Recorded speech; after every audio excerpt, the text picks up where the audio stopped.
Sobat Viral Kristen, setelah beberapa hari lalu Pendeta Jani Kilapong secara terbuka menolak doktrin Tritunggal, Trinitas, tradisional yang dianut oleh mayoritas gereja arus utama.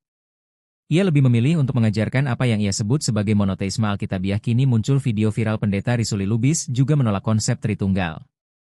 Dalam sebuah khotbahnya beliau memiliki pandangan teologisnya yang menolak doktrin Tritunggal, Trinitas konvensional yang dianut oleh mayoritas gereja Kristen arus utama. Dalam khotbah-khotbahnya, ia menyatakan bahwa Yesus Kristus adalah Bapa itu sendiri yang menyatakan diri dalam rupa manusia. Menurut pandangan ini, Bapa, Anak, dan Roh Kudus hanyalah mode atau manifestasi dari satu pribadi Allah yang sama, bukan tiga pribadi yang berbeda. Pendeta Risuli Lubis adalah seorang pendeta kontroversial dari Gereja Pentakosta Pusat Stewart, GPPS, Metanea. Ia dikenal luas melalui media sosial dan pelayanan kebaktian kebangunan rohani, KKR, yang berfokus pada kesembuhan ilahi. Berikut ini adalah video potongan khotbah Pendeta Risuli Lubis yang secara tersirat menolak konsep Tritunggal yang kemudian dibahas oleh akun Teologi Mendalam. Tapi sebelumnya jangan lupa untuk subscribe channel Viral Kristen ini agar kamu terus mendapatkan berita viral soal dunia kekristenan. Jadi Tuhan itu satu atau lebih? Satu.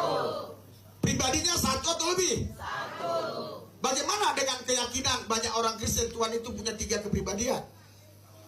Salah. Puji Tuhan. Haleluya. Bagaimana dengan keyakinan yang bilang Tuhan itu tiga tapi dalam satu kesatuan? Haleluya. Allah Bapa beda, Allah Anak beda, Allah Roh Kudus beda. Tapi mereka tiga dalam satu kesatuan. Ini tidak ada di Alkitab tentunya. Ini buatan-buatan mereka. Nggak ada di Alkitab yang begituan. Tapi inilah keyakinan 70% orang Indonesia, bahkan mungkin hampir seluruh bumi. Karena ini dicipta tahun 325. Terjadi pertumpahan darah. Penyembah-penyembah Allah yang Esa dibunuhin. Jadi hari ini saudara, kalau mau mengenal Tuhan, engkau harus berubah paradigma. Tuhan itu tidak mungkin lebih dari satu. Tuhan itu harus satu. Tuhan itu harus Esa. Itu sebabnya banyak orang Kristen mualaf. Banyak yang mualaf. Ya, sayang nggak saya siapkan tampilan yang mualaf-mualaf. Mereka mualaf. Jadi Kristen, jadi Islam. Kenapa? Ketika dipertanyakan itu, Tuhanmu tiga ya? Satu. Allah Bapa siapa? Beda. Allah Anak beda. Allah Roh Kudus beda. Tapi tetap satu. Mana bisa? Haleluya. Saya menjelaskan ini gampang. Makanya dengar baik-baik. Sebenarnya simple. Haleluya. Haleluya. Haleluya. Ya, ini nubuatan untuk Yesus. Dan Yesus juga sudah dinubuatkan di dalam Yesaya. Yesaya 9 ayat 5 misalnya. Misalnya Yesaya 9 ayat 5. Sebab 3, 2, 1. Sebab seorang anak telah lahir kita, pemerintahnya ada di atas daunnya, dan namanya disebutkan orang. Nasihat ajaib, Allah yang perkasa, Bapa yang kekal, Raja damai. Saudara, saya kasih Yesaya ini adalah orang Yahudi asli. Haram hukumnya mengatakan ya bahwa manusia itu Allah. Tapi dalam nubuatan dia, Allah itu lahir, dia bilang. Sebab seorang anak telah lahir. Itu dia bernubuat akan datangnya Yesus tadi. Untuk kita, seorang putra diberikan untuk kita. Lambang pemerintahan ada di atas bahunya. Dan namanya disebut orang penasihat Allah Bapa yang ke Raja damai. Haleluya. Apakah ini ada 4? Yang lahir 4 atau 1? 1. Kenapa ini 4? Penasihat ajaib, Allah yang perkasa, Bapa yang kekal, Raja damai. Haleluya. Ini hanya gelar dia untuk membuktikan dia itu Tuhan yang datang ke bumi mengambil rupa manusia. Penasihat ajaib, oke. Itu belum terjadi problem. Ya, Allah yang perkasa itu problem. Masa manusia Allah yang perkasa? Masa manusia yang lahir dibilang Allah perkasa? Bapa yang kekal. Itu problem lagi. Karena gak ada Bapa yang kekal. Haleluya. Semua Bapa yang keturunan Adam dan Hawa semua pasti mati. Bapa yang kekal itu ya Tuhan doang. Nggak ada lain. Itu dalam pemahaman orang Yahudi. Makanya saudara, orang Yahudi berkata, saudaraku yang saya kasih, di dalam Yohanes 8 dan 41, Bapa kami itu adalah Allah.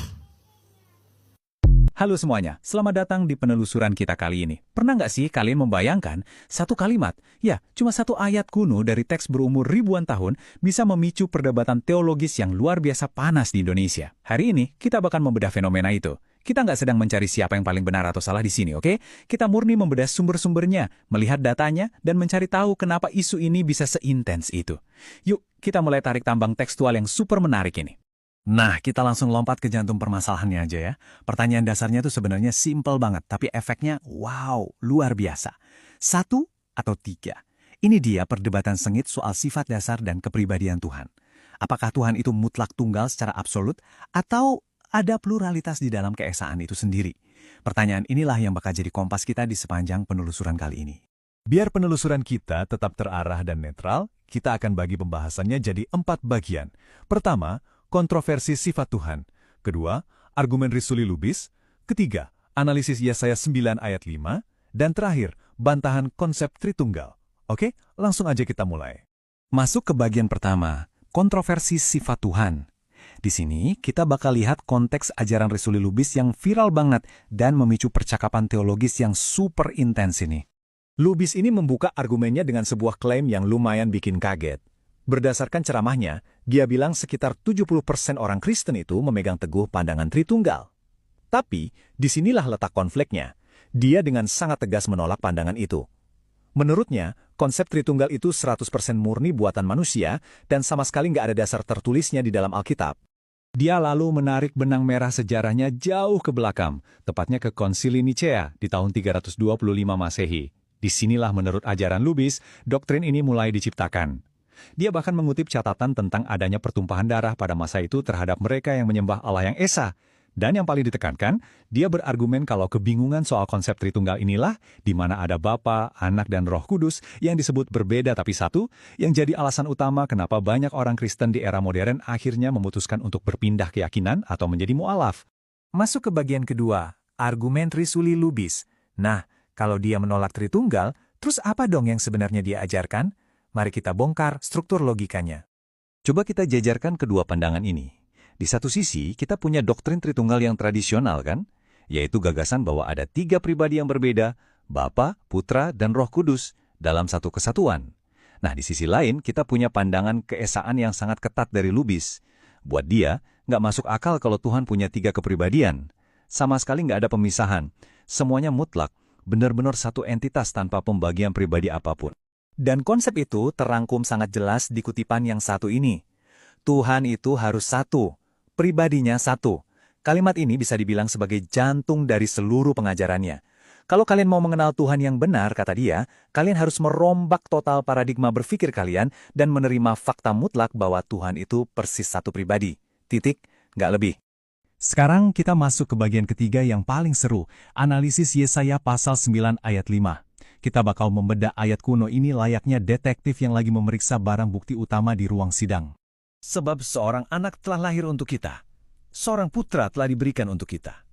Berdasarkan sumber ajaran Lubis, teks kenabian yang ditulis oleh nabi asli Yahudi ini sebenarnya sedang memprediksi sesuatu yang luar biasa, bahwa Tuhan itu sendiri bakal turun mengambil wujud manusia sebagai seorang bayi yang lahir. Lubis menekankan, buat tradisi Yahudi menyebut manusia itu sebagai Allah itu pantangan besar. Tapi di nubuatan inilah justru Allah lah yang dicatat lahir ke dunia sebagai Yesus. Nah, yang bikin ayat ini jadi sumber perdebatan super panas adalah 4 gelar maha megah yang disematkan ke anak tunggal ini. Perhatikan baik-baik daftarnya. Pertama, penasihat ajaib. Kedua, Allah yang perkasa. Ketiga, Bapa yang kekal. Dan keempat, Raja Damai. Bayangkan, 4 gelar ilahi yang begitu masif ini diletakkan utuh di atas bahu satu bayi yang baru lahir tersebut. Lalu untuk mengunci argumen logisnya, Lubis melempar pertanyaan retoris ini ke audiensnya. Apakah ini ada 4 yang lahir atau cuma 1? Jawabannya udah jelas dong, cuma 1. Karena yang lahir itu cuma 1 anak, Lubis menyimpulkan kalau ke-4 gelar yang berbeda ini pasti merujuk pada satu pribadi yang sama. Gak ada 4 pribadi yang lahir, tapi mutlak cuma 1. Logis kan? Jadi, dari situ, kesimpulannya sangat lugas. Gelar-gelar ini bukan merujuk ke entitas yang terpisah seperti dalam konsep Tritunggal. Justru, ini adalah bukti paling nyata kalau Tuhan turun ke bumi menjelma jadi manusia. Coba pikir deh, mustahil kan bayi manusia keturunan biasa tiba-tiba dipanggil Allah yang perkasa? Terus dia juga menyoroti gelar Bapa yang kekal. Berdasarkan pemahaman budaya Yahudi, dan dia mengutip Injil Yohanes pasal 8 ayat 41 untuk menegaskan ini, yang namanya Bapa yang abadi itu ya cuma Allah aja. Gak ada manusia biasa yang kekal. Makanya, sang anak yang lahir ini pada hakikatnya adalah sang Bapa itu sendiri. Oke, kita tiba di bagian terakhir bantahan konsep Tritunggal. Pertanyaannya sekarang, gimana kelompok seberang merespon argumen yang kelihatannya udah sangat solid ini menggunakan ayat yang sama? Nah, ini dia plot twistnya. Pihak pembela teologi Tritunggal ngasih perlawanan balik yang nggak kalah beraninya. Alih-alih merasa ayat tadi melemahkan posisi mereka malah menegaskan kalau Yesaya 9 ayat 5 itu sama sekali nggak membantah Tritunggal. Malahan, menurut analisis mereka, ayat itu justru sangat mendukung eksistensi keilahian Tritunggal. Menarik banget kan? Kalau kita sandingkan kedua kesimpulan ini, kelihatan banget tarik tambangnya. Di satu sisi, Lubis menyimpulkan kalau keempat gelar itu adalah bukti nyata satu pribadi tunggal yang mengambil wujud manusia. Tapi di sisi lain, kesimpulan Tritunggal memandang bahwa keempat gelar itu saling berharmoni dan didukung oleh eksistensi Allah Tritunggal itu sendiri. Maksudnya, sifat-sifat ilahi Sang Bapa dan keperkasaan Allah itu hadir utuh di dalam diri Sang Putra yang berinkarnasi, tanpa harus menghilangkan atau meleburkan perbedaan kepribadian mereka. Ini benar-benar dua pandangan yang bertolak belakang secara absolut, tapi anehnya, keduanya pakai ayat suci yang sama persis sebagai senjata pamungkas mereka. Dan ini... Bagaimana Sobat Viral Kristen? Share pendapatmu di kolom komentar ya.